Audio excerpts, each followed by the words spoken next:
my music and a lot of what people see these days is it's all about storytelling. So whether I'm doing a bit of activism with some of my stuff that's gone around the internet in the last couple of years, it's got me in trouble with certain sides of the press, and or whether it's Matilda or my sort of Broadway shows or my comedy, it's all about words and all about playing with words and playing with ideas. And so, you know, I want my music to make people think and laugh, basically. But yeah, then there's this side where I try to emotionally manipulate them into feeling something real as well, which is rather ambitious.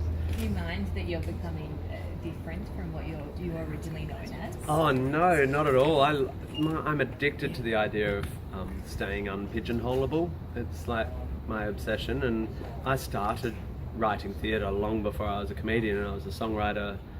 You know, I've been writing songs since I was 11 or 12, and the comedy thing, actually, I was really a comedian for 6 years, in my late 20s through to my mid 30s, and I haven't toured since 2012, so it's absolutely my goal to be, for no one to be able to go, well, he's just a, you know, whatever, you know, like I've been acting and writing musicals mostly in the last few years, and now I'm going to get back on tour, and you know, it's a great privilege to be able to go, I'm going to dabble in something else. It's good. Matilda obviously went well over here. Would you like to bring Groundhog Day down here as well? Yeah, Groundhog Day should get here. These things go slowly. They're big monsters.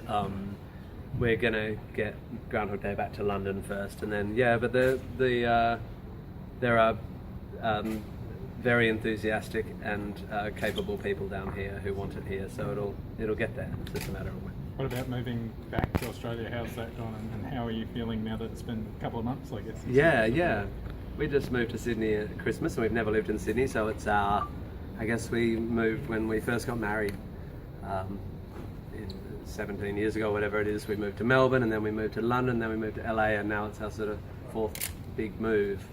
And I've got to say, it's kind of tiring, you know, to start again. But living near the beach and living in Australia has always been the long-term goal. And everyone from Sydney's moving up here now. Yeah, right. Smart Is that the next move? Is Gold Coast? Yeah, maybe this is my future. Yeah. Maybe this can be my local. It's a sign. What do you think of the coast? It's been 8, 9 years since Yeah, you've been here. What do you think of it? I think I didn't realise that it hadn't stopped. I think I thought the Gold Coast had a sort of boom and had stabilised, but it's quite scary how it's the building's still going on. I think it's gorgeous though, and honestly I can't overstate. Military helicopters, is that normal in the Gold Coast? It's just your protection. Oh good, yes, they're my people. Please. I can't overstate without sounding too sort of you know, lefty artsy. I'm not actually a sort of super, you know, artsy, like I think we should give grants to everyone who's got a, you know, ball of wool and an idea.